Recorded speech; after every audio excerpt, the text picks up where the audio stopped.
Okay. Yeah, we are live. So let me just begin. Hello all and welcome to Department of English, Pimra Sarda College, and also our wishes for the Makar Sankranti festival. We have organized a kind of workshop wherein two lectures are going to take place on the topic History of English Literature.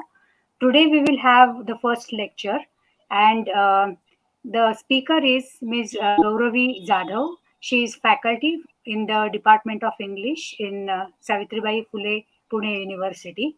She is going to address history of English literature between 1500 to 1700 today. And if you have any questions regarding her presentation, if you have any questions on the topic or any other doubts that you would like to clarify, you can please chat in the chat box of the YouTube live broadcast. Now I'll invite Ashlesha Kulkarni, who is our MA Part 2 student, and will request her to introduce today's speaker. Ashlesha, please.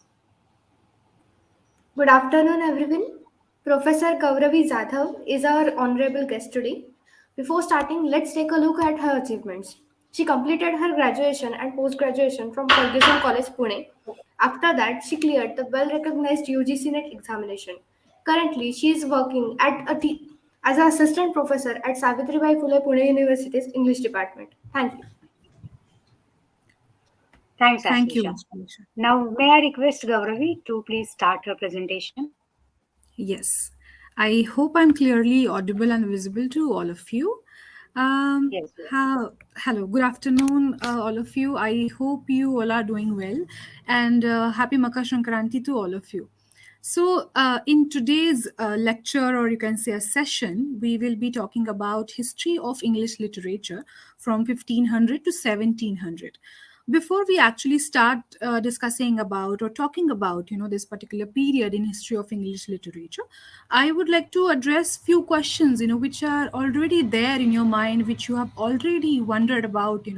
Many times we always think about these things, that what is exactly this history of English literature, why there are these kind of literary ages, that history of English literature is divided into several particular ages. What are these names? What does this mean? Who are these people, and what do we exactly do? Many times, for bachelor students or for master students, many times, even for bachelor students, sometimes students wonder that how do we go about it, how do we study about it, how do we remember about these things, how do we connect things so that it will make sense to us.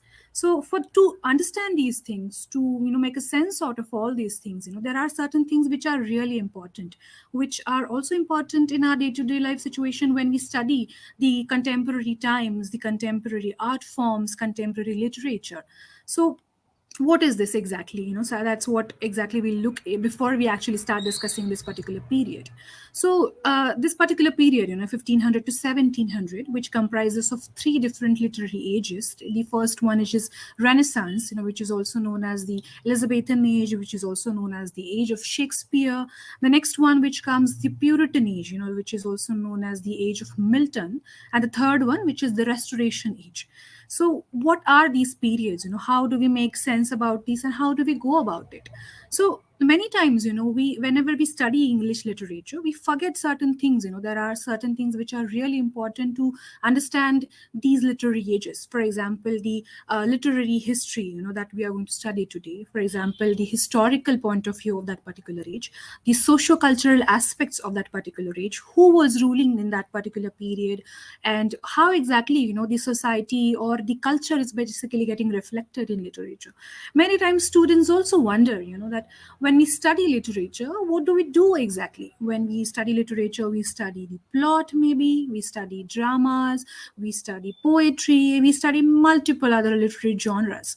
So where exactly these genres come from, why basically these genres are made for, does it make sense to any particular literature, that why dramas were written only in Renaissance age or only in Elizabethan time, why dramas were not written in the Puritan age, or why not in maybe Romantic age, or maybe why not in Victorian age, why only poetry became popular in the age of Puritan age, why sonnets were written only in this Elizabethan age. These are the questions which constantly immediately comes into our mind. Sometimes we look for the answers of those questions, sometimes we just ignore and just continue with our education.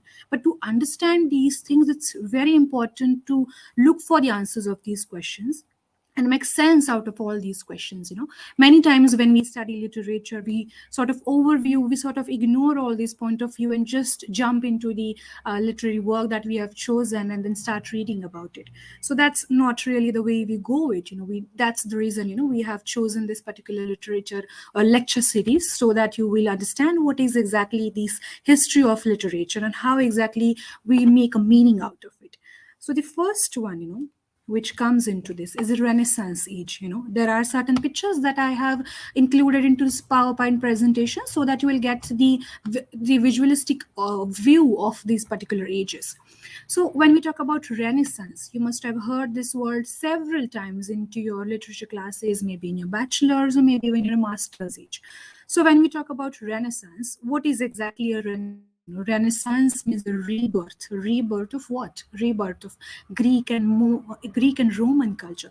When we talk about Renaissance, Renaissance was known to be a rich kind of culture, rich in every sense, not just in literature, but also other aspects. For example, the architectural buildings, for example, the paintings and sculptures and people and the kind of life people were living, everything, that was pretty much rich in the culture, and that is sort of expressed in the form of these paintings and other art forms. One more questions, that many times comes into our mind, which is, when we study literature, what do we do exactly when we study literature? We study people, we study culture, we study the way of living. We study the language, we study the culture of that particular age and the people and all that. Also, many times we wonder that whosoever is ruling in that age, does it actually have any connection with the development of that particular age? So when we study Renaissance, Renaissance is the age which is again called as a rebirth of Roman and the Greek culture. Now, rebirth means what exactly? When we talk about rebirth is a revival of these particular age. People were influenced by these Dante, Aristotle, Boccaccio, and Petrarch. People were influenced by their writings. People were inspired by the way of the kind of writings that they have done, their philosophy, and all that. Also, we see multiple things: the sculptures, paintings, and literature. That's the reason this is also called as a golden age. This is also where the philosophers were very curious about the nature, about the human. So the concept of humanism, which again comes from the Renaissance time, when again, when we talk about humanism, what is exactly a humanism? People knew that during this point of time, the culture and the religion, religion again plays an important role. When we talk about Renaissance, religion and culture both used to function simultaneously. Church again had a important role to play in this all kind of a setting. So when we talk about revival, also people were very curious about the Greek and Roman culture. That's what exactly, for example, in this particular painting is the School of Athens, which is a painting by Raphael. This is a mural kind of a painting. Many times in the Renaissance time, mural paintings were pretty much popular. For example, if you just check the churches, for example, there are multiple paintings, and those paintings tell us a story. So when we talk about Renaissance, people had a way of expressing their way of life, their thinking, their ideologies, and many things. So people used to believe that the entire world is basically created by God, but then Gauravi, humans are, I'm yeah. sorry, Gauravi. This is Madhuri. If I may interrupt you, your slides were not visible till this point. So Okay. right now the Renaissance slide is visible, but Uh-huh. before that we only had the title slide. So I'm not sure whether you were changing the slides and they were not No, visible. no, no. There Or, are very few slides. There are just six okay, fine, slides. So this fine. is the Sorry for the first slide interruption. actually. The before that it was the history of English literature slide. That's okay. So sorry for So the disturbance. Renaissance slide is visible, right? Yeah. It is. Okay. It is. Yeah, there are Sorry. very few slides which will have a pictures into it. So I hope this Sure, particular slide is visible. sure. No problem. Okay, Yeah. no problem. Um, okay, so we were talking about the Renaissance age. Um, again, if you can see the clarity of this particular picture, it's a school of Athens. Look at the intricate work that has been done into this particular painting, the colors those are used. Since the technology and the science was not really developed during this point of time, all the art forms, considering every art form, sculpture, paintings, and literature, all the art forms had to do a lot of intricate work into it. Now, when we talk about these sculptures, paintings, and literature, what are these? Every literature, every literary age is have a particular way of expressing their way of thinking, expressing their way of ideologies and their expressions into certain art forms. For example, the Renaissance age, when we study the sculpture, when we study these paintings and literature, this is how exactly the age or that particular people were expressing their way of thinking, their way of expressing during that point of time. Since this is a time where multiple other art forms were functioning, even if you Google about this, you'll find multiple paintings and art forms and sculptures those were developed during this point of time. And that's again the reason why this particular age is called as the golden age. Philosophers were very curious about all these things. As we say, God was the creator of this entire world, but humans are the one, who developed it. Now, what exactly means by human developed it? Humans understand that humanism again was the concept where humans were innate curiosity which was there into it, about the nature, about their culture into it. That's the reason that they were reading about it. The revival of this culture was pretty much popular during this point of time. So now that's the reason, the Dante, Aristotle, Boccaccio, and Petrarch, these kind of forms, these kind of classical culture, the revival of classics. Again, when we say that the rebirth of Greek and Romans, this is also in another term can be called as the revival of the classics. These are again can be called as the classics. Their philosophy, their multiple essays, that generally we study in the literary form of the paper, that way we study about it. Their philosophies and their thoughts were sort of portrayed into this particular age, and people were sort of incorporating those thoughts into their piece of writing that they were doing all this type of point of time. So the way of artistic expression was these four different particular forms. Again, see the way of expression. I have put forth the three different pictures into this particular slide. First one, which is about the Mona Lisa by Leonardo da Vinci. Second one is by the David. It's a well-known sculpture of David. That's the reason it is also called as the David of Michelangelo. And the third one is the Basilica, which is present in the Florence, Italy. So look at these way of expressing the art forms in a very closer way. You all must have heard about the Leonardo da Vinci's all the kind of art forms that he has given contribution. Leonardo da Vinci is one of the in person, who can be associated with the Renaissance time. He's the perfect example of Renaissance time because Leonardo da Vinci has given his contribution in multiple form. You name about that form and it is there into form. So scientific inventions and technological inventions as such was not really present, but the ideas were pretty much present. For example, the Galileo, who was sort of discovering during that point of time. Somehow people were sort of also away from the scientific inventions, since the religion was pretty much a powerful role it was doing during that point of time. Now, in the Renaissance itself, the Elizabethan age comes into this particular time, which is also, again, you all know that it is also known as the first Elizabeth Queen, the Queen Elizabeth I, the Queen of England. She was ruling this particular time, the roughly time which is 1558 to 1603. She was during ruling this particular time. Now, her period was again, considered be called as the golden age.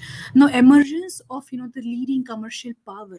This is the time when people were pretty much the money matter was again. There were a lot of trading that was used to be happening over there. So that's the reason when we talk about Renaissance time, Renaissance in a way started as a movement or as a literary movement or as a concept. It started in Italy.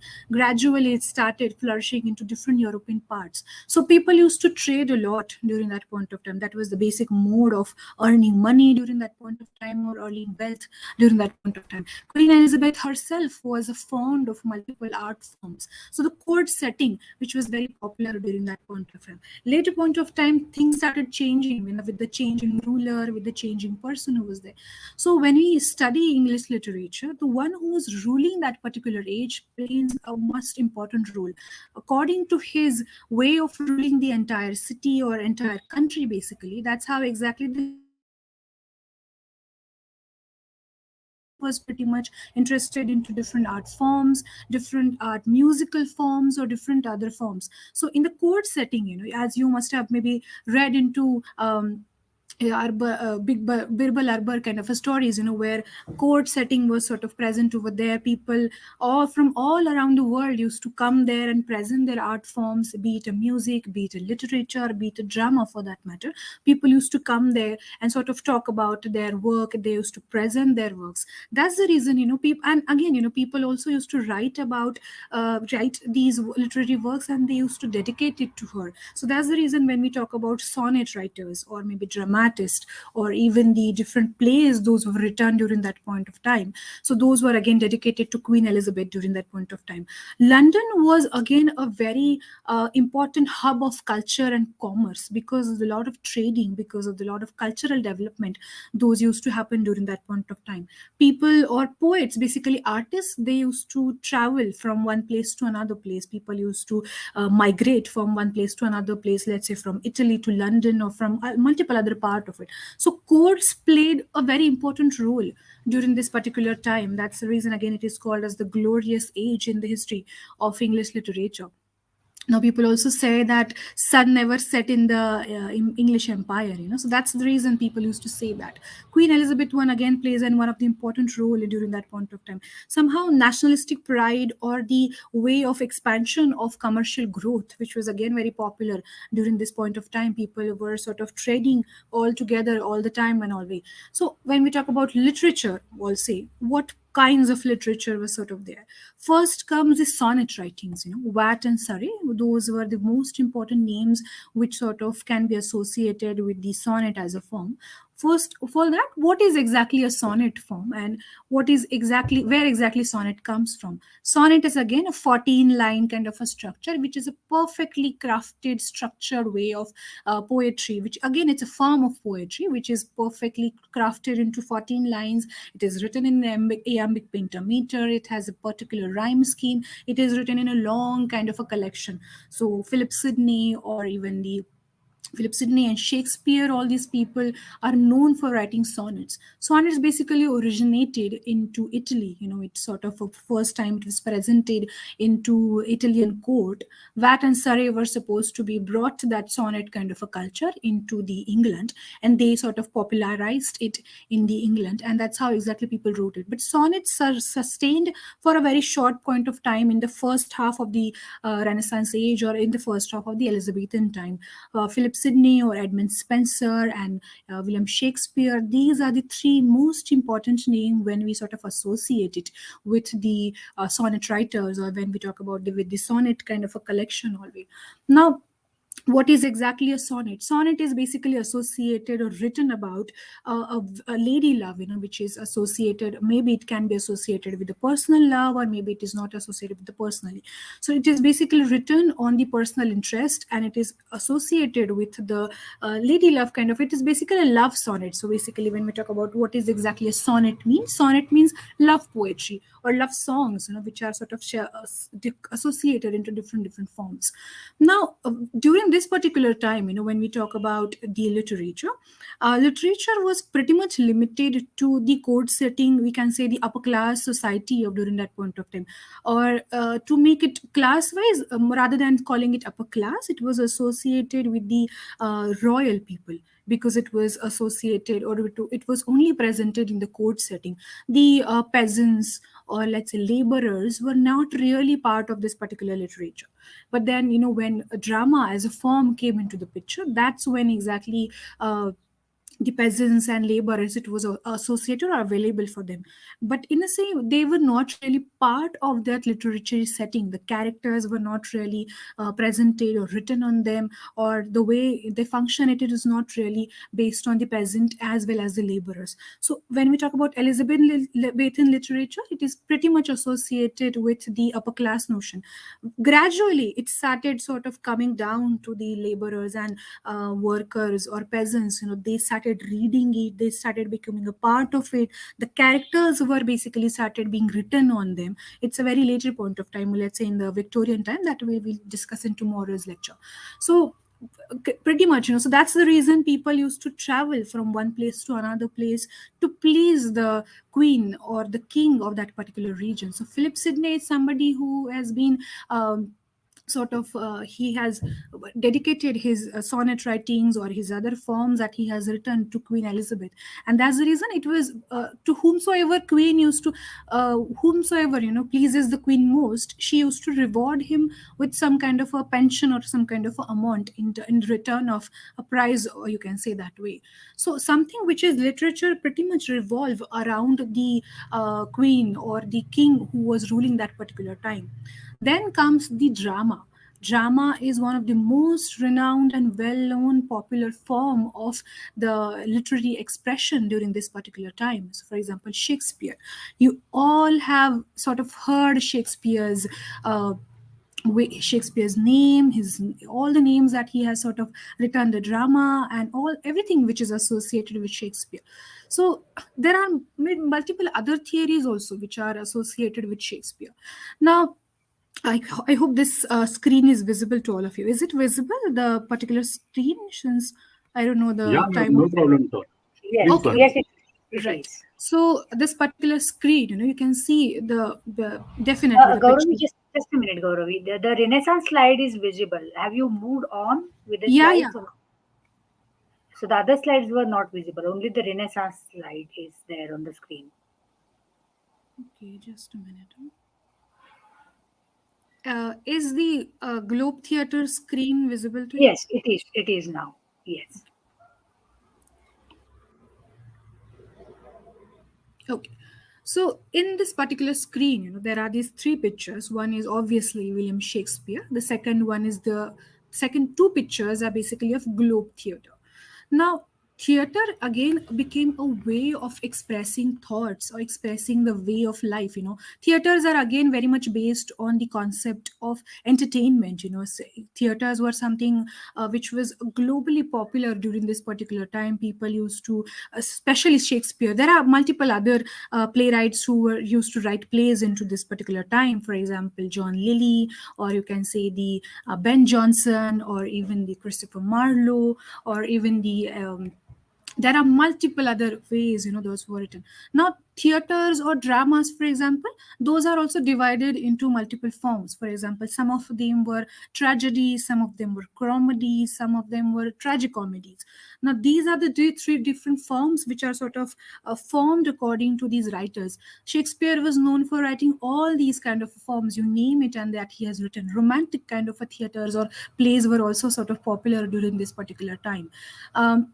Theaters were again sort of open to all the people. Theaters were open to the royalties as well as to the peasants and the laborers. Now theaters were something which is the only form in the Elizabethan time which is available to all kinds of people. People used to come and visit it. Somehow it was a new way of expressing their expressions and feelings into all the people. Even if you go through the kind of literature or the kind of theaters or dramas, basically those were written during this particular time, many time certain way of living, certain style of living, certain ideologies are very popular. Those are sort of get portrayed through this kind of literature. A system of family, a system of marriage was very popular during this point of time. For example, that also gets reflected through sonnets, that also gets reflected through drama for that matter. Now marriage again plays an important role. For example, when we talk about sonnets, sonnets were basically written on a lady love, her way, her beauty, aesthetical sense of that perspective is basically it is written on.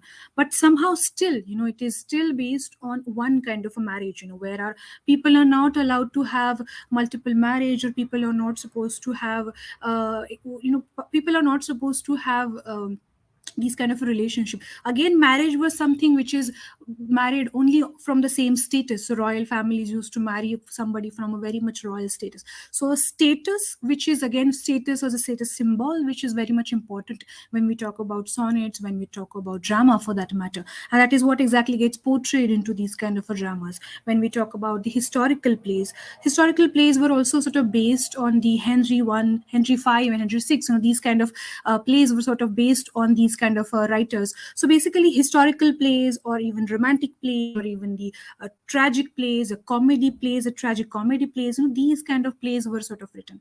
Now theater itself was a very new kind of a concept. Not every and theater sort of popularized because of the Shakespeare. Now there are multiple terms, even in today's world, maybe in the Bollywood, that we sort of hear, which originates from the Elizabethan time or Shakespeare's time. For example, the term box office that you must have heard, which is pretty much associated with the Bollywood time. So box office is again a term which comes from the Shakespeare's time. There used to be a box where the ticket of that particular, any particular drama was used to be kept into that particular box, and that box used to be kept at some office. So that's where exactly the box office as a term came into existence. Many time, for example, even if the play is something which is a tragic kind of a play, the props were again plays an important role during this point of a time. Look, even for example, look at the structure of these theaters. I hope this particular screen is visible to you. Look at the way the three levels of the theater is divided basically into three different levels, and the stage sort of centers. And generally theaters were sort of supposed to be in the round area, where it is sort of covered in the round area, where stage of that particular theater is sort of centers in the middle of that particular stage, and all the audience are sort of sitting in the round structure, where it is also in the three kind of layers.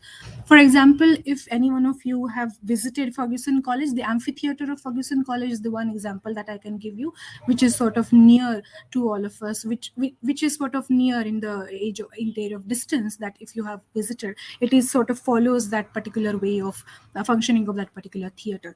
Also look at the third picture, which is at the down, which is a white kind of a building. That is the picture of a globe theater. There were multiple theaters, which were sort of popularized during this particular age. A globe theater is one of those theaters which is available in today's time. One can actually go and visit these kind of theaters. So theaters are again plays one of the most important role.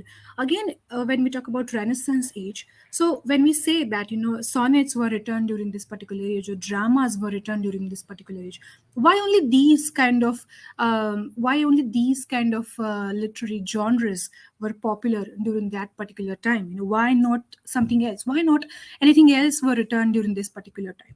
The reason, the possible reason can be because the dramas were based on the people's life and people's the contemporary time, the incidents those were happening. For example, the wars, those used to happen during that point of time. Those wars and the situation that was happening during this point of time was sort of presented in the theater.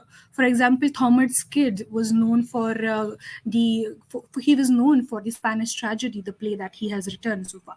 So he was known for writing a brutal kind of tragic kind of dramas, for that matter. So here's one of the well-known drama, which is Spanish tragedy, which is based on basically the something which is based on a very brutal kind of a drama, which is based on something which is a very tragic kind of incidents. Those were sort of based on that way, where it talks about the Spain and the England kind of relation they share with each other.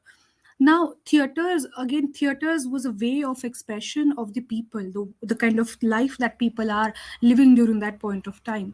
But still, the all part of literature which was pretty much available to the royal people. Literature is sort of pretty much equates with the royal families or the court setting. So the main place of the performance of all these sonnets, for that matter, or even other forms of writing which is sort of presented in the court setting.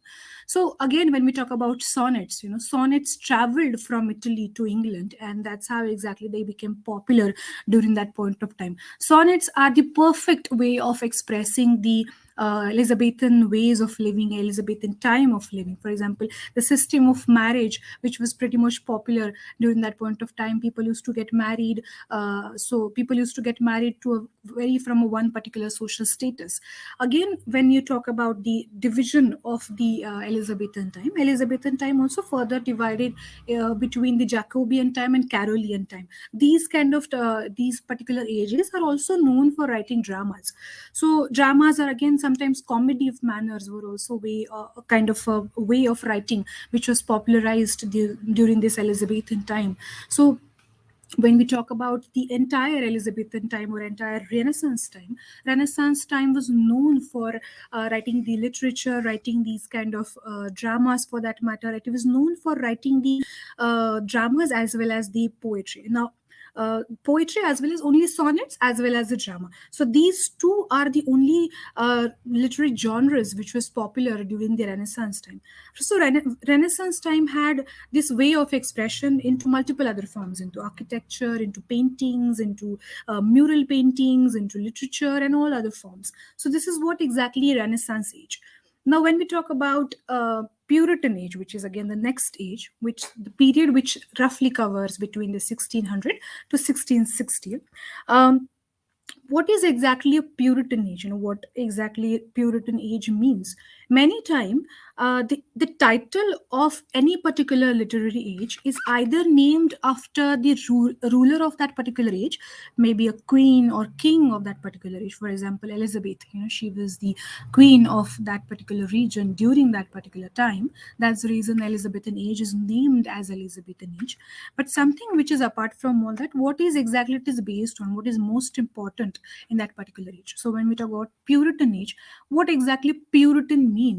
Puritan means the purification. Purification of what? Purification of churches.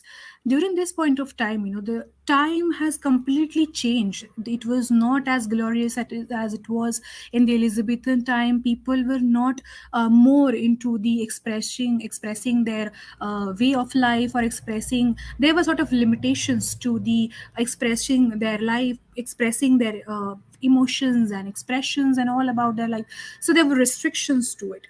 Puritan age is sort of known between a tiff of the Catholic and Protestants. Puritan age is also known, and that's the reason, the kind of literature which was written during this particular time is also sort of has certain kind of a limitation. Theaters were completely closed down around in the 1642, and they were reopened after a long time, which is in the 1660.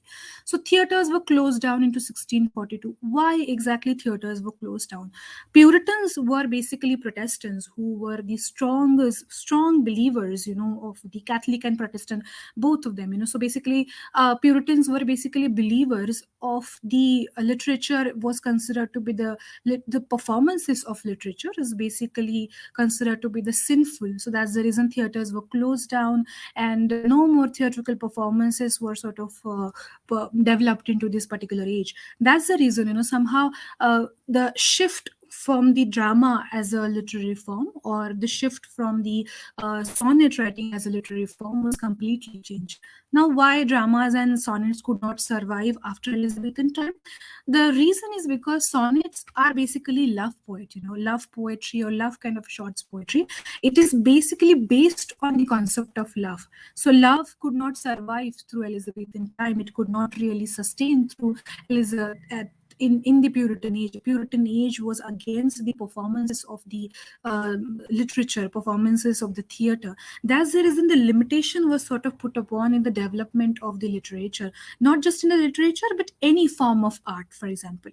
So that's the reason, somehow the very limited kind of literary pieces, those were developed during this point of time. And whatever literature was sort of popularized during the Puritan age, it was sort of shaped according to that way. Now, since theaters were closed down into 1642, there was no way theaters or dramas could be performed. Dramas, basically, when we say drama or when we say plays, dramas are always meant to be performed in the theater. Dramas are never really meant to be read by the people, maybe in the court or maybe somewhere else. So that's the reason theaters were basically closed.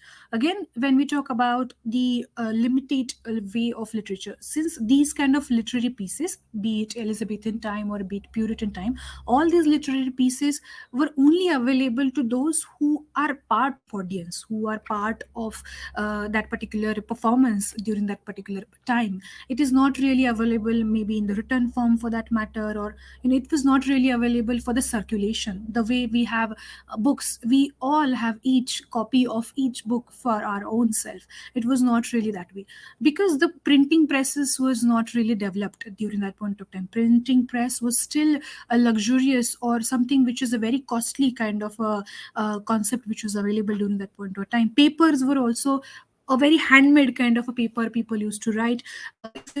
If you are curious, you can actually go through and look the kind of printing press used to work. I will be giving few names of those movies. If you are interested, you can actually go and watch those movies. That will give you a very realistic appeal of that particular age. You can actually see how people used to communicate with each other, how people used to sit, how people used to function, how people used to dress up, and how they actually used to talk to each other at the setting of walls.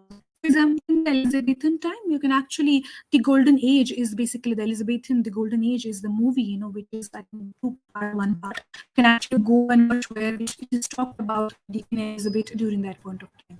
Now, again, the Puritan age basically is the one setting where we are talking about the purification of churches. Now, Protestants were pretty much, Protestant Catholics basically, again, they were pretty much into business. People were sort of against, they were again, pretty much into the theory of the rigid way of living, all that way. They were not freedom to expression. Freedom of expression was not really given to the people, and that's the reason literature was also very much literally performed during that point of time. So that's the reason two literary forms which were sort of popularized during this particular time. For example, one which is the long epic poems, and another which is metaphysical poetry. Now, when we talk about long epic style of writing, how can we move ahead without discussing about John Milton? You must have heard about John Milton's Paradise Lost. Paradise Lost, the most important work which is discussed in the Puritan age. Now, what is exactly so important about Paradise Lost that became such a popular work in the Puritan age? Now, when we talk about Paradise Lost, when we talk about Puritan age, Paradise Lost is basically talks about the story of Adam and Eve. I'm sure even if you haven't heard about the Puritan age or maybe Paradise Lost, I'm sure you must have heard about the story of Adam and Eve. Who were exactly Adam and Eve, and what was exactly was the origin of the world, and the forbidden fruit was eaten, forbidden fruit, the fruit of knowledge basically, which was eaten by Eve first and then Adam, and how exactly the fall of a man basically talked about. The fall of a man, the knowledge, fruit of knowledge, is pretty much equivalent to the concept of Puritan age.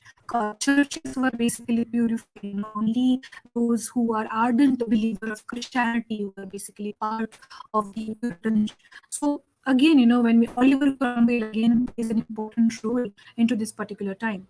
So when we talk about every particular age, king or the queen till almost Puritan age was the supreme power, used to hold the supreme power of that particular age. He or she only has the all the authority to sort of rule that particular age, to maybe form the policies, that generally goes through the king and queen and churches again. But in Puritan age, king started losing his power during that point of time, and churches became more and more powerful during that particular time. For example, Charles I was the one who was ruling that point of time, and he was executed, and he sort of lost his power, and parliament became more and more important during that point of time.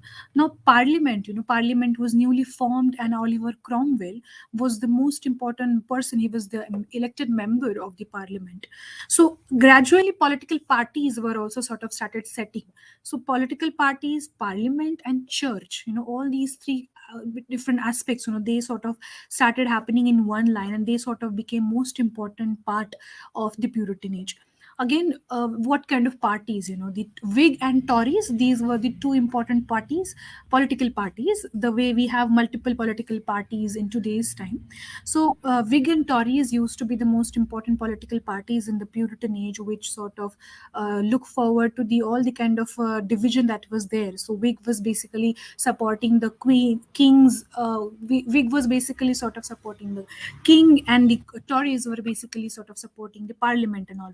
So everybody, who was being a part of Puritan age was sort of either Whig or Tories. All the writers, all the people who were sort of functioning during that point of time is sort of either Whig or Tory. So somehow they had those kind of they all were sort of opinionated towards the Puritan time.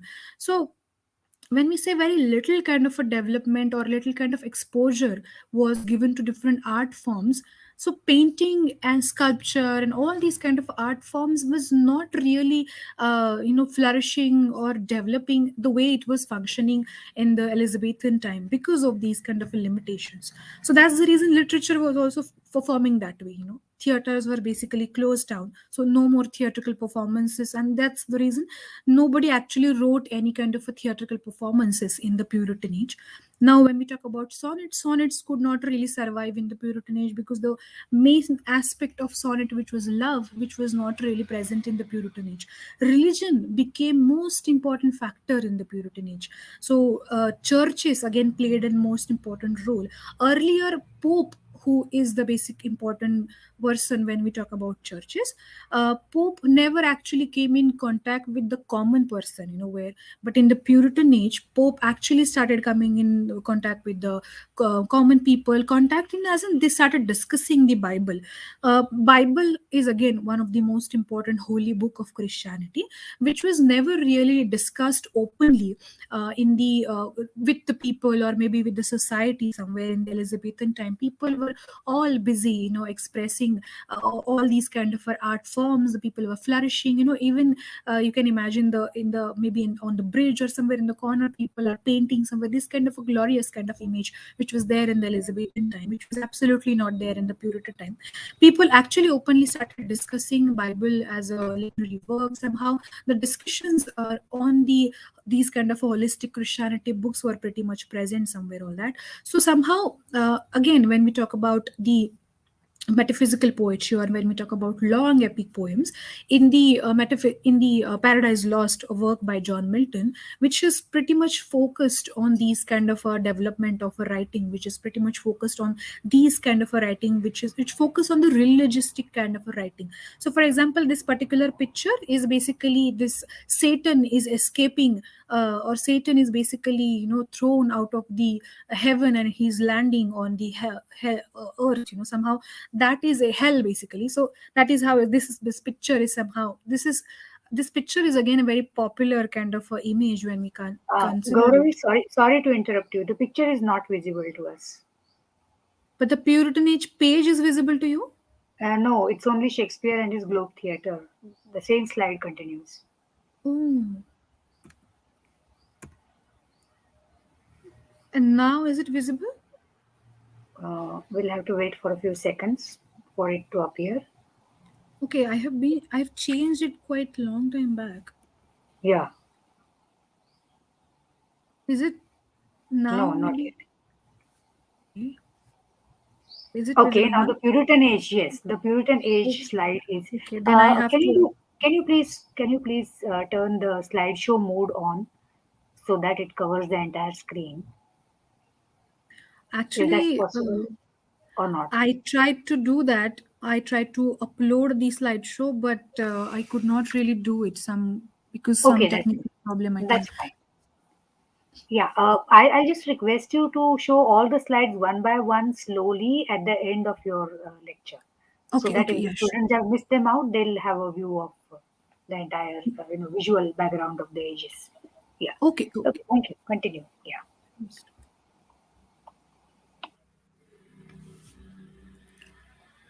Oh, just a minute. Okay, okay. So even when you look at this particular age, particular picture, for example, you can see that Adam, the Satan is basically escaping, and he's sort of thrown out of the hell. He's sort of thrown out of the heaven to hell. So somehow that's the reason, somehow why exactly, somehow these kind of, this is again a picture, a very popular kind of a picture. So now this is the reason, long epic style was sort of developed during this point of time. Now what is exactly epic style of writing? Epic is basically again in a written in a blank verses, where epics are also sort of based, epics are basically a kind of a story which is a kind of a story which is sort of portrayed through it. But epic kind of epic style of writing, which is definitely not never really meant for the purpose of entertainment. It is basically written for the purpose of enlightenment, to let people know, to gain knowledge out of certain kind of a thing. So epic is a style which is a very serious kind of a style, So basically, again, it is never really meant for the entertainment purpose. As again, if you compare it with the Elizabethan time writing, which was basically not everything was made for the purpose of enlightenment.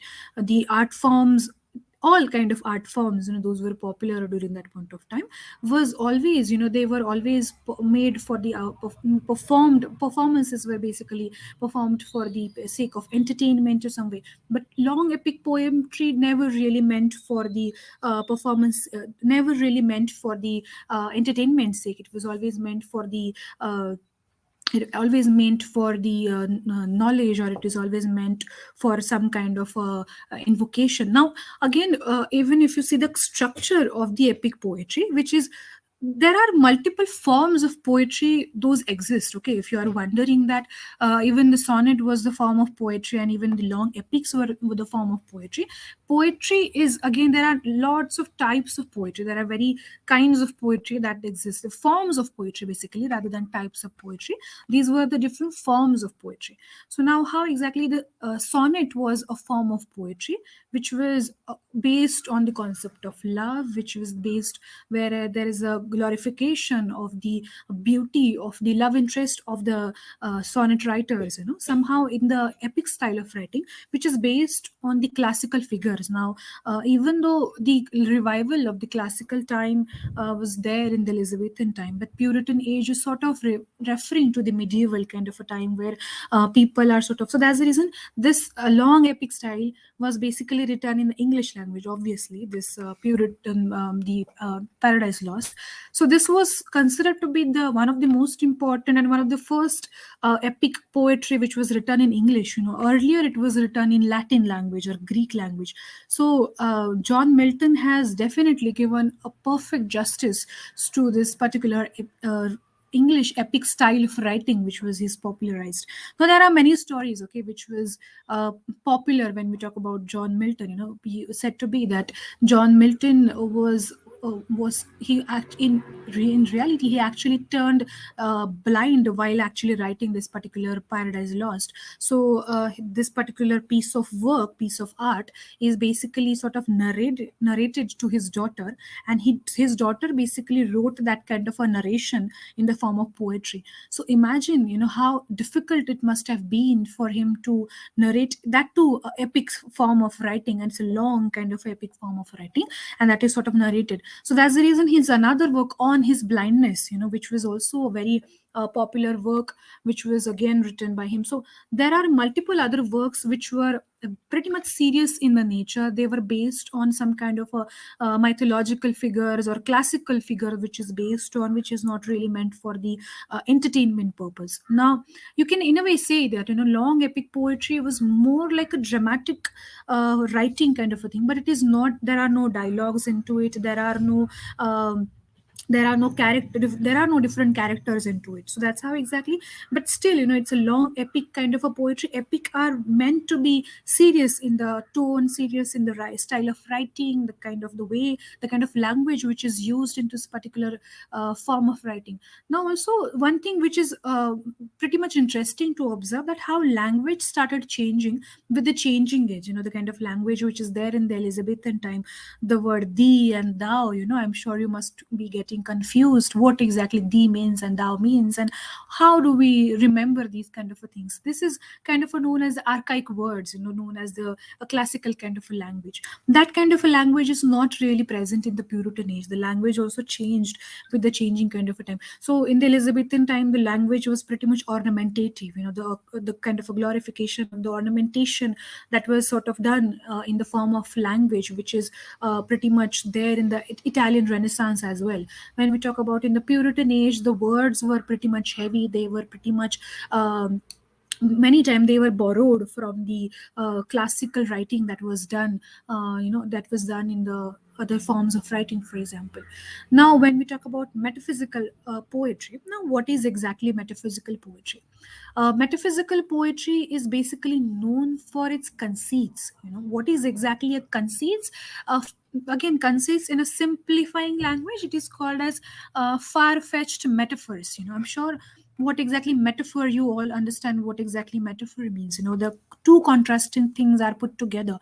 So in metaphysical poetry, two far-fetched things put together, and they are presented in the form of metaphysical poetry. So for example, John Donne's poetry, that which is again one of the most important kind of a metaphysical poetry, which is sort of written during that point of time. Andrew Marvell, or all these kind of poets who are sort of writing metaphysical poetries during that point of time.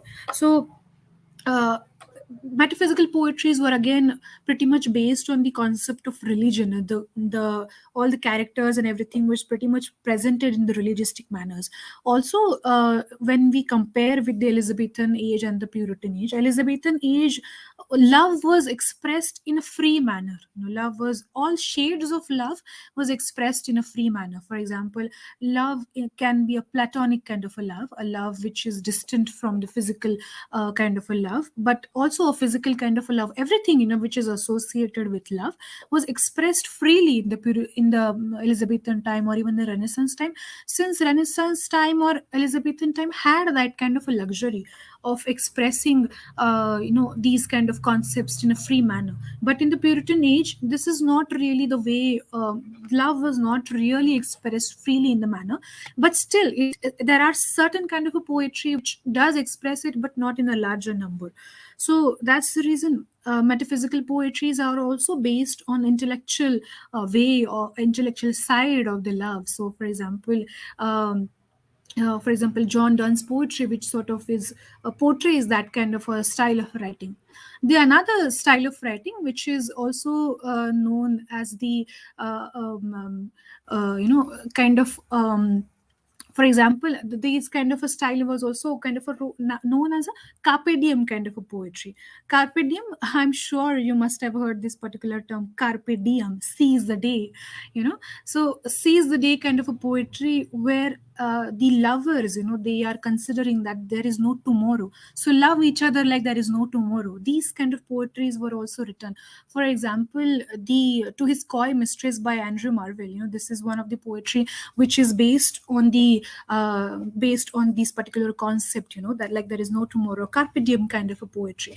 So there are certain writers who revolt against the particular age, and there are certain writers or poets who sort of support this kind of age. So carpe diem poetry somewhat adds into the revolt kind of a poetry, where somehow and since To His Coy Mistress also deals with both kind of a concept of love, the physical erotic kind of a love, as well as the purist kind of a love, basically a romantic kind of a love. So it's a romantic kind of a poetry, which is again written in the Puritan age. So all over, if you see the development that was there, the literary development, or you can say the artistic development in the Puritan age, which is compared to all other ages, is pretty much kind of limited to the epic style of writing, as well as the metaphysical kind of a writing, which sort of deals with a very people love to look at the love as a side from a very spiritual kind of a perspective, or from a very religious kind of a perspective. A romantic kind of a way of expressing of love is not really present in the Puritan age. Now, this is what we discussed about the Elizabethan age as well as the Puritan age. Now, the third one, which comes, it's is the slide visible to you? Restoration age slide.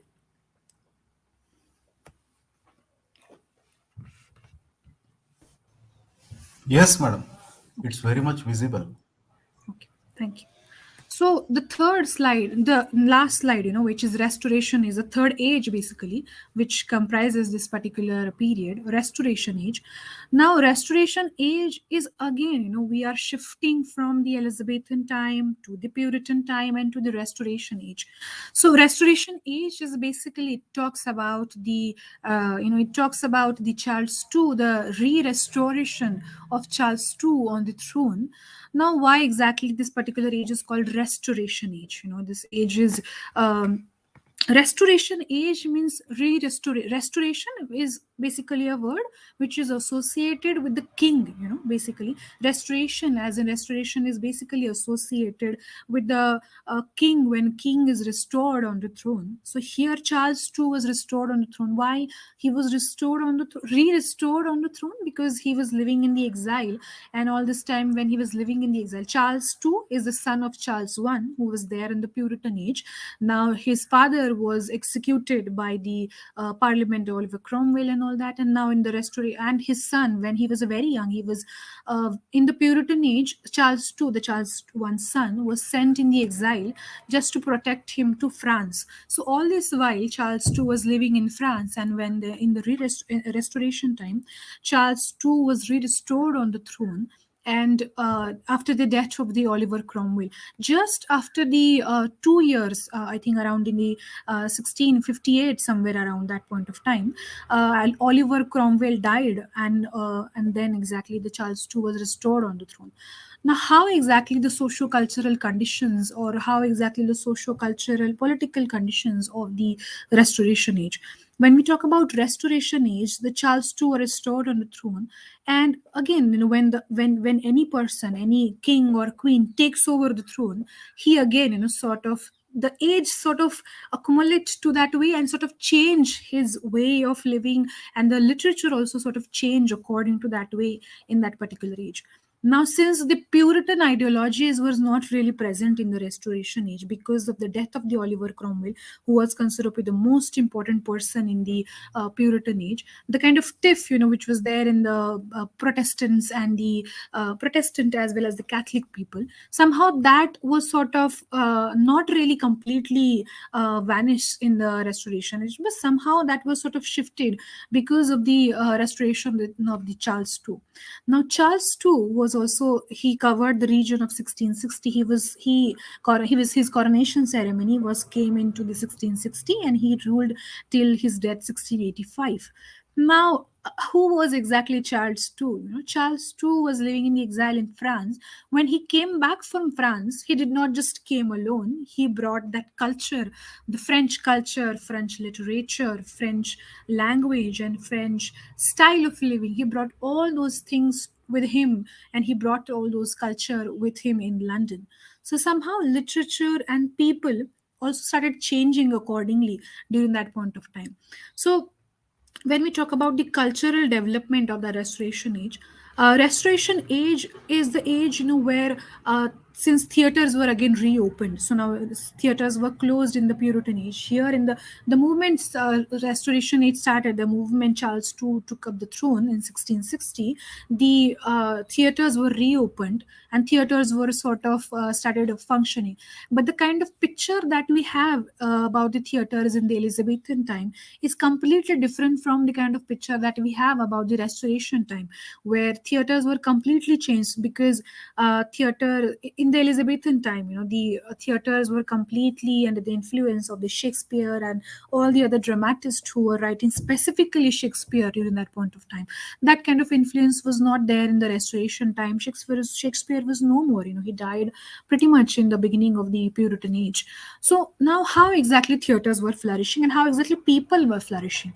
What was the role of church that was playing in this particular time, and what exactly the role Charles II was playing during that point of time? Now, in the Restoration Age, the political parties were also the Whig and Tories. These kind of political parties were also there in the Restoration time. Parliament again was playing an important role during that point of time. It was not just the king who was ruling that point of time, but political parties, the parliament, as well as the king who was ruling that point of time, was playing an important role during that point of time. Now, not just literature was being written during that point of time, also the other forms were also pretty much popular during that point of time. For example, the pamphlet or periodical writings or magazine writing, that became an important aspect of Restoration Age, where again, that these kind of literary development which has come from the France. Now, what is exactly periodical, and the what is exactly periodical writing? Nowadays, the way we have multiple magazines, those are they either are based on the weekly basis, or either they are based on some kind of either they are based on weekly basis or some kind of a monthly basis. Same way, this was a very new kind of a writing in the Restoration time, where periodicals were written. So Rambler and Tatler, the Gentleman's Magazine, all these kind of a magazine were written during that point of time, and people used to read these magazines. So somehow, gradually, literature was sort of coming to the common man's level, where common man started became an important part of this particular picture. For example, in the Elizabethan time, literature was pretty much limited to the royal people, to the court setting. In the Puritan age, literature was still, limited to those who are literate people, those who either are landlords or they are wealthy people, some or the other way. But somehow in the Restoration time, the common man, because of the new educational policies, people started getting literate more and more. Education started coming towards the downwards level, where the common man, or as a common man was not, as a term, was not really developed in the Restoration. It was peasants, basically was a term who used to work in a daily wage basis, so to also started getting education. And they also gradually started becoming a part of literature, not completely but gradually. So these magazines, sort of these periodicals and magazines, sort of became the food for these newly educated people. They used to read all these things. Now, what was the material, what was exactly written in these periodical and magazines? These periodical and magazine used to have multiple political stories, the tiff between the Whig and Tories party, or how exactly the politics is functioning, what are the new advancement and development into the technology and culture that way. So somehow science was also developing, and those kind of scientific experiments and everything was sort of included into those magazines. So because some form of reading material which was available to the people of the Restoration time, people could get to know about their society in a better way, which was not really available in the so let's say in the Elizabethan time or even in the Puritan time. But in this particular time, in the Restoration age, these magazines and periodicals played an important role in people's life. So that's where exactly cafe houses came into the picture. Since you must have heard about the cafes, the origin of cafes that we have in today's time, the Starbucks, or maybe other, cafe coffee day, or all these kind of cafe culture. Though this particular culture have come to us maybe because of the colonization, but it came to London because of the French culture. Since coffee is a beverage which is popular in France, the tea was the beverage which was really popular in the England.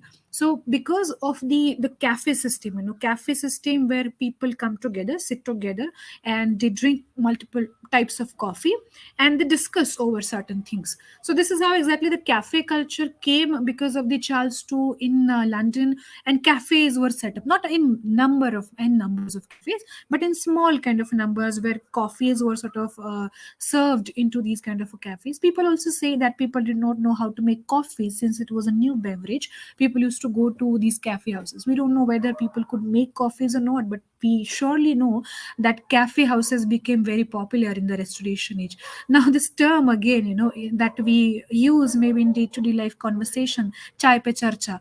Now that kind of a term, which again has come from the Restoration age, where people sort of sit together and sip coffee, and they discuss the matters that was there in these kind of periodicals and magazines, where people used to multiple discussions used to happen, multiple debates used to happen, and people used to discuss about all those things, the Whig and Tory parties, or about these kind of political matters those are happening, what play is basically performed in the theater, and multiple other things. So somehow you can clearly imagine the picture of the Restoration age, that how people were pretty much curious about learning new things, about discussing those things, and about reading material. So to provide or to support that kind of a belief, there were periodicals and magazines were very much important, and they were sort of providing support, or somehow they were inspiring people to read multiple material and all that way, and get educate from all those kind of material. Now, what kind of writing or literature was developed during this point of time? Now, since we have seen somehow the cultural development of the Restoration Age, what kind of writing? So, since theaters were reopened, it is theaters were bound to perform in that particular age. So, theaters again, the new face of theater sort of came in the Restoration Age. For example, the Restoration comedy as a new different genre which came into the picture, and people started performing Restoration comedies. Now, these Restoration comedies were pretty much different from the comedies which were presented in which was people used to write and perform in the Elizabethan time. Now, in the Restoration comedy, these were pretty much based on the concept of comedy of manners. Now, what is exactly a comedy of manners? Comedy of manners is a comedy of manners, manners as in the manners etiquette, the style of talking to each other, the style of reading, the style of, behaving and everything. So the style, this particular the concept of style which is associated with the royal people, specifically ladies, maybe, the kind of dressings they have, and the kind of way they function that way. So these kind of a style, so these comedy of manners were written in a satirical form. Satirical form was something kind of mockery, the mocking way, mockery of manners, how exactly. So these kind of, for example, these kind of a play, Restoration comedy, the country vibe, the way of the world, or the love of the love, love for the love, these kind of a well-known Restoration comedies, those were written. William Congreve and William Wycherley, these are the two, and there are multiple others, comedy writers, the playwrights, Restoration comedy writers, who were pretty much popular during that point of time. Now, plays were again, they were never really meant for the perform. They were never really meant for to be read by people, but they were meant to be performed. Since theaters were reopened, these all the Restoration comedies were basically performed in the theaters. Now, what slight changes again in the performance in the Elizabethan time, because since there was not a lot of advancement, development of multiple things were not really available in in the Elizabethan time, but it was somehow brought back or brought into England by Charles II. So people used to be pretty much intricate about the kind of dresses, the kind of a costume that we call a costume, the kind of costumes these dramatists wear, these actors who are performing in the drama wear, were again focused on the kind of backgrounds, those the kind of intricately painted backgrounds which were put into the theaters in the screen and all that. So theaters were also sort of performed and developed that way. The structure of the theaters were also changed accordingly. Also, the kind of props, those are used into the theater, those were pretty much used in a realistical manner. Somehow those kind of, so intricate work was the main focus of the Restoration comedy performances, those were there, and it was again available to all the people who were writing during that point of time. Again, when we talk about the cultural development or other forms of development, or the literary development, diary writing also became one of the important part of Restoration Age. One thing that you need to remember, that diaries were never really meant to be published in the theater or published somewhere like that. Diary was a document which is a personal kind of a document, which is people used to write it for their own sake. It was never open diary kind of a thing. It's a very later point of time. Diary were sort of found, and they sort of became an important document, even in the history part and even historical background as well as the literary part. So what exactly these diaries were based on, what are exactly this diary writing? So diary writings are again of two types of diary writings. One is obviously a diary writing which is written on a daily basis, every day some kind of a diary entry which is there, and the another which is occasional kind of a diary writing, where occasionally something important you find and people write that kind of a diary. So now Samuel Pepys was one of the most important diarists of the Restoration time.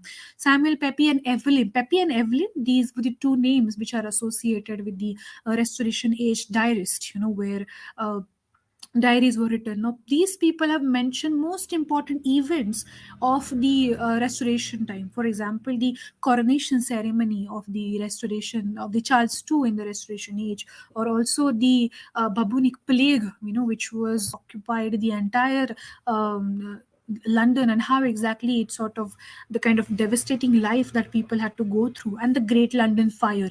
Again, this is one of the most important incident that happened during the Restoration Age. So the fire went on for multiple days. So these are the different incidents, or these are the different events which were sort of recorded into the Samuel Pepys diary. So even when you Google something about Restoration Age, you will find some of the diary, some of the quotations somewhere from the Samuel Pepys diary. So Samuel Pepys diary became one of the most important document which gave a way through the literature or the life of the Restoration Age. As we have talked about in the beginning of this lecture, that when we study literature, what we do, we study people, we study culture, we study politics, we study history of that particular age. So diary also was providing all those factors as the other literary forms or other literary texts generally performs, or give to into this particular time. So that's the reason Restoration Age was also some of the important period which was plays an important role. The time was gradually changing during that point of time, and that way exactly the literature was sort of shaping that point of time. Now, since we have seen these three different ages, Elizabethan time as well as the Puritan time as well as the Restoration Age, these three different ages, something which you need to understand and remember, that what is the role of the king and queen who's ruling that point of time is most important. For example, when we talk about Queen Elizabeth, she had multiple other names. For example, she was also known as the Virgin Queen. If you see the picture of her, she is sort of painted in, her face is not of a skin color, it was of a white color. So that white color, the whitish or white kind of a complexion, also gives us the note that, which basically it is. I don't know if the screen is visible to you. Look at I hope the screen of the Elizabethan age is visible to you. Look at her face. It is completely white. So her face is basically painted in a white kind of, not really painted, but some kind of a powder was used on her face to make it white. So she was a virgin queen. The virginity or something which is a purity of a woman was played an important role in the Elizabethan time, and that was somehow portrayed in the Elizabethan time. One of the important aspect, of this particular 1500 to 1700 literature is that women, you must have observed that nowhere we have taken any women writer's name or any women female figures writer's name into this particular age. So in the early time, even though Elizabeth as a queen, a woman was ruling that point of time, still, there are no women writers as such, who are writing sonnets or dramas or any other form of literature that was developed during that point of time. Women were not really a part of literature, neither in the receiving end nor in the process of writing end. Women were definitely there to watch these theatrical performances, but they were somewhere there at the audience level. So even if you see the characters, the female characters, those are used into these different kind of dramas. Those are written in the Elizabethan time and even for the Restoration time. Women were basically given a role where she's either somebody's wife, or either she's somebody's love interest, or either she's somebody. So the kind of a patriarchal notion of the society was pretty much present almost till the Restoration time, where female characters in the literature are also somewhere, they are not really somehow the beauty aspect was focused more onto it, and rather than focusing on the intellectual aspect, women were pretty much associated with the household duties, looking after the needs of the children and the husband and the preparing food, a typical kind of a notion which was presented. So women as a writer was not really, we don't really see women writers writing during this particular time, nor we see that female characters holding any important. So even if you see the heroic kind of a description, it is not really about a female's heroic kind of a description. It's most of the time it's about the male's heroic or the hero kind of a description which is there. It is very later point of time, somewhere in the next period that we are going to discuss in tomorrow's lecture, where females were actually writing, and the strong female characters, those were sort of portrayed. So even in the Elizabethan time, if you see the sonnet writers, no sonnet is basically written by women which is dedicated to a male love interest or something like that. Even if you see the sonnets which is dedicated to a love interest, a female love interest, which is a glorification of the her physical beauty, her physical appearance, so that's why the manners played an important role. The how exactly women are expected to present themselves in the society was focused upon a lot. So that's the reason the marriage as an institution was pretty much retained. The divorce as a system was not really part of the culture. So even the Puritan age, they were sort of completely against of the the divorce as a system, or the people are couple is separating in the marriage. So these kind of concept was not really available in the Puritan age. Puritan age again considered to be the most kind of orthodox kind of a thinking which was there in the Puritan age. Even in the Restoration age, if you see a lot of development those that is happening in the shed of the restoration, or the restoration comedy or comedy of manners for that matter.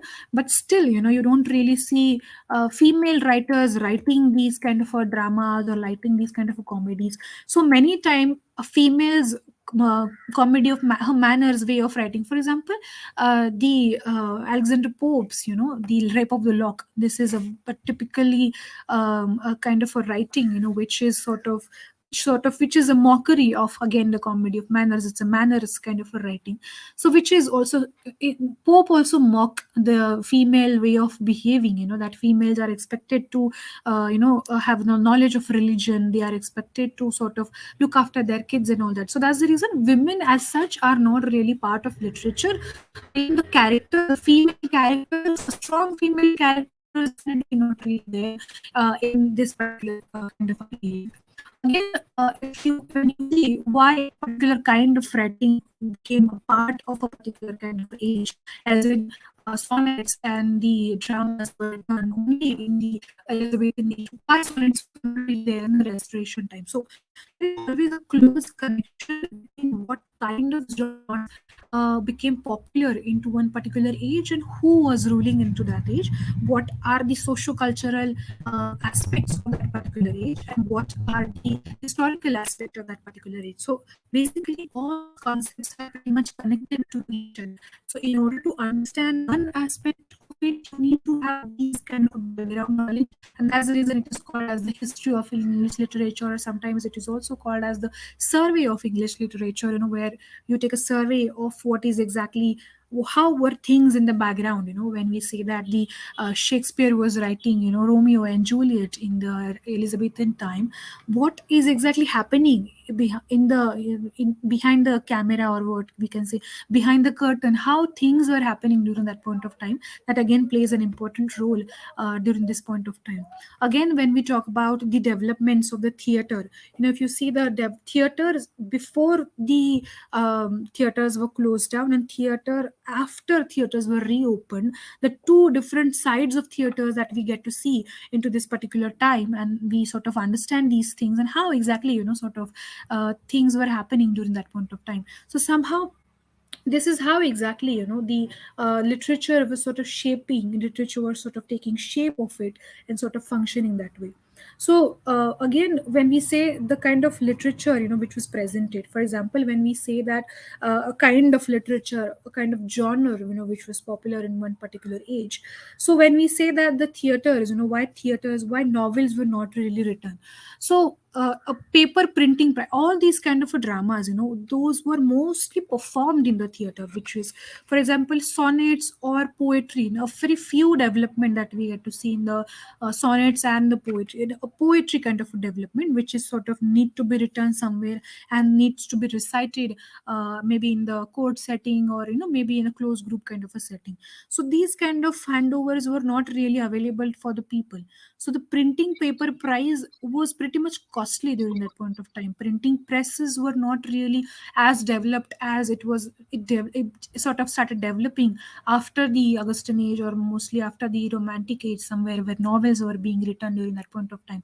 So if you see the kind of whatever the documents that are available from the Elizabethan time, or even from the Puritan as well as everything is handwritten. Even if you see the printing presses, somewhere the letters of blocks of letters were sort of prepared, and every block was sort of kept in that particular print, and that's how the paper was sort of printed on those blocks. So everything was handmade. Even if the machineries were there, those machineries were also sort of functioned by manually functioned by those people who are sort of looking after all those things. So that's the reason not a mass production of the printed document could not was not really possible, because those kind of facilities was not really present during this particular span of literature. But gradually, after 1700, technology started developing a lot. Even in the restoration age, if you see, technology was pretty much developing, for science, not really technology, but science was developing. So somehow in the restoration age, you see that less important was given to the religioustic side. It was not absent, it was not completely absent, but less importance was given. Somehow all this while, people used to believe that everything is created by God somehow. But somehow in the restoration is because scientific inventions were sort of being performed on on the sometimes in the theater, sometimes in the on the streets somewhere. People started changing their perspective of looking at their surroundings. People started looking at their way of living. People sort of started getting convinced that maybe it is everything is not really created by God. Some certain things are the result of science. So miracle and the witchcraft and all those things, which was sort of present in during this point of time, and people were pretty much believer of all those kind of things. But as we sort of come towards the end of the restoration age, we see that the science was pretty much taking sort of development. So science also plays an important role in the development of the art forms those are present into that particular age. So as you know, this particular the lecture series title is History of English Literature. Literature is not the only art form which was developing during that point of time. Somehow all the other art forms, they are closely connected to each other. The paintings and sculpture, literature, or maybe other art forms, those are sort of present. All these art forms are sort of binary, they are connected to each other, because all these art forms are just way of expression. They are just different forms of expression of that particular age, the feelings of that age, or the way of life and the ideologies and thinking, everything. So these all different literary or all different art forms, they are just expression, they are just mode of expression. So that's the reason what was written on the paper with the form of words, that was also being painted by any painter with the colors, and maybe on walls, or maybe in any canvas somewhere like that. So somehow the way literature was changing, other art forms also changing. So that's the reason, if you see the kind of development, the glorious kind of the golden age, that kind of a development which is seen in the Renaissance kind of age, all art forms were flourishing equally in that particular age, because of the kind of socio-cultural conditions. Because the socio-cultural condition of the Renaissance age was providing that kind of exposure to different art forms, which is not really there in the Puritan age, or not really there in the Restoration age. Somehow Restoration age has different other kind of a development, but definitely nothing is compared to the Renaissance time. So this is what exactly, the literature of 1500 to 1700, which occupies these three different ages: Elizabethan age, the Puritan age, as well as Restoration age. And this is how exactly it sort of this is how exactly the socio-cultural conditions, the political and economical conditions were sort of providing or sort of shaping the different literary art forms, and literature was also sort of shaping during that point of time. So whenever you'll study the literature written in this particular period, these things are something that you should keep into your mind, in the back of your mind, so that you will be able to understand why this is happening, so that you will be able to answer this question, that why, this is the way it happens, and how exactly we should go about it. So this is how exactly we connect things with each other and sort of remember it that way. So this was it about, the history of English literature from 1500 to 1700. I hope that all of you, I was clearly visible and audible, and you could really understand, what I was talking about in this particular period. Just a minute, I will, one by one, I will just take I will go through a slide if you could not really see this slide, as Madhuri ma'am mentions. Is this Renaissance slide visible to you? Yes, it is. Uh, But can you now make it full screen, like slideshow Ma'am, mode? in case it's not moving to slideshow, you can maximize it or zoom it. So then okay. it will be No, readable. it's not. It's not. It's coming like this. Okay. She It's can maximize. Fine. This is good. This is good, Gauravi. Yeah. okay. Okay. So please start from the first slide so that students Is can it see. in full screen now? For me, it's full screen now. It's not full screen for us. Okay. Your layout is shown on the left hand side, but still the images have increased in size, so we can see that. Yeah. Okay. Yeah. Okay. Go on. Yes.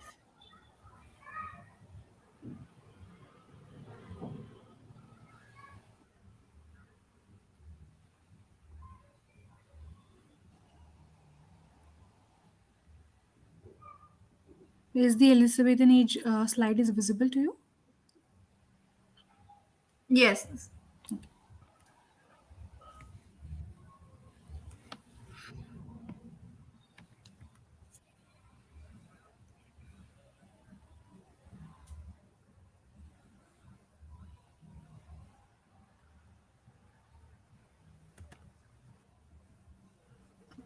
I hope all the slides were visible to everybody. Now we are at the last slide, which is the masturbation age slide.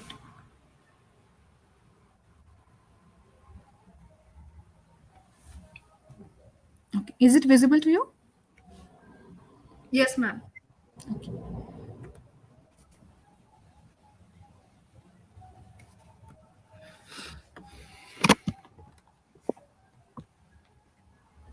Yeah. Okay. Good. Okay. Right. It was such a wonderful presentation, a very Thank you. brief and concise history of literature. We have few questions in the comment section. Would you like to take some questions? Yeah, yeah, sure. I can't really see any. Just a minute. I'll have to. Um,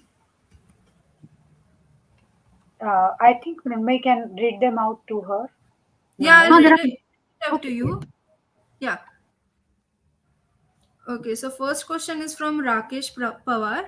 What is Leonardo da Vinci's contribution to literature, and was he only an artist and contributed to paintings? Okay. Uh, okay. See, Leonardo da Vinci, I don't know how many of you have heard his name as a very well-known writer. He was not just a painter. He has contributed, for example, his graph of the human man, where he has sort of crossed his leg, which is the first anatomical diagram of the human, which was sort of given by him. The first aeroplane structure, or the kind of a structure which is also given by him. His contribution to literature is not really there. He was not a literary person, but his contribution to Renaissance age is most important, because Renaissance age sort of gets reflected through his paintings to kind of a writing. For example, his painting which is based on the Last Supper, or this particular painting, the La Joconde, which is also known as Mona Lisa's painting, the world most recognized painting in the entire world. Or also, so his contribution into different, when I mentioned that his contribution into different fields or different streams, as into biology, as into as into something which is connected to the when we talk about the aeronautics or somewhere like that, or somewhere his contribution to the painting, somewhere his contribution to the maybe somewhere into the sculpture, somewhere like that. So his contribution to art, he was an artist, he was not a literary person, but as an artist he had different kind of ideas. Somehow those kind of different ideas, he portrayed those ideas in the Renaissance time, and somehow those ideas contributed into the Renaissance age. And that's the reason, somehow, so it is something very striking. Imagine that he was presenting these ideas in a biology, the anatomical structure of a human, or rough sketch of the airplane. Imagine this was given into 15th century or 16th century, where no such things were really developed. Biology was not developed to this extent. The aircraft science was also definitely not developed to this extent. But still, he had these kind of ideas into his mind. Why exactly he came across this idea, we nobody would be able to answer those questions, because he that's what exactly everybody wonders, how exactly he could think about all those things, which was not, nobody had even remotely heard about the thought of aeroplane, which was developed in a very later point of time. But what we should be focusing on or looking at, that how Renaissance age was so flourished in during that point of time, that artists, who are coming from all over the world, be it from Italy or be it from France, they had such a kind of a capacity and that kind of exposure which was given to them, that they could use their brain and sort of think about world from all other perspective. For example, the kind of paintings, that I have already added into this slideshow, which sort of talks about, look at the take a closer look of these kind of a paintings, the kind of intricate colors, the kind of colors were also all those naturally made colors which was available during that point of time. Even look at the Michelangelo's Adam, that particular structure. Imagine this was done in the 15th century. So we are the student of literature, as that what we are supposed to think. So how exactly, the exposure which was available in the form of Elizabethan time, or in the form of not really Elizabethan but Renaissance time, that is what exactly we are supposed to think. So to answer your question, the Leonardo da Vinci was not a literary writer, he was an artist. He has given his contribution to different forms, maybe geography, or maybe biology, or maybe even in the forms of paintings and all that. But the kind of theater, if you are really interested, this long documentaries, which are available about the Leonardo da Vinci, where how Leonardo da Vinci as a person would have been, and how exactly he contributed about all those things, not to literature but to Renaissance age into that way, or how he must have thought about these things. There are multiple documentaries, which are available, which you can take a look at it about it, and then you will maybe more be able to go. Or even for the matter, the Last Supper is a painting. How he exactly displaced those figure. How you combine it and you sort of think about. There are multiple theories that he put forth into his paintings. So his paintings are not just mere interpretation of some realistic thoughts or some beautiful Mona Lisa, but it is also, there is some kind of theory which he put forwards behind those kind of paintings. So that is what exactly something that you should look to it, if you want to explore more into that particular aspect of Leonardo da Vinci. I hope I have answered his question. Yeah, definitely. Okay, next question we have is, how Puritan literature impact public's everyday life except religious perception? This question is from Amar Shinde. Okay. So everyday life of the Puritan age was somehow, everyday life, which is again pretty much about the advancement or development of the way of life of the people. Now, since, when you talk about the freedom of expression or freedom of beliefs in somewhere, somehow when we talk about the religious side of it, people were pretty much sort of focusing on the religious side, where day by day reading of the Bible and all that. Apart from all that, when we talk about the day-to-day life of the people, somehow how exactly change or what kind of life people were living into is about what kind of life people are not living in the Puritan age during that point of time. For example, people were pretty much limited to their kind of writing. So rather than day-to-day life writing, or day-to-day kind of a life of the common people, which is not really presented, since we don't have much document about these kind of the kind of life people were living in the Puritan age, since common man or day-to-day life of the people of the Puritan age was never really documented into the Puritan age, because literature was not really taking advancement into the Puritan age, where people are not really sort of part of literature. For example, when you talk about Restoration age, where day-to-day life of the people is sort of documented, so certain part which is documented not in the form of documentation but in the form of literature. available, but in the Puritan age, which is not really available. So, what's something that we can assume is about that day-to-day life people were focusing on the realistic aspect, or they were focusing on to the kind of day-to-day life, which is not really not nothing special was which is about it. Something which is a very ordinary kind of a day-to-day life people were living about it. So, more apart from the religion, this is what exactly is available. For example, when we talk about the the Carpentium poetry, which is available in the Puritan age, which talks about living a day kind of a thing, which is a way of expressing. There are there are not much in a number those are available in the Puritan age. So that's the reason the whatever documentation of the day-to-day life of the common man which is available is a very little kind of a documentation which is available. So something which we can assume is about this, something which is very ordinary kind of a life they must be living during that point of time, and they must be sort of not much connected to the literature, not much connected to the art forms, but a very much kind of their own means of earning or something like that. So this is the only documentation which is available when we talk about the day-to-day life of the common man of the Puritan age, I think so.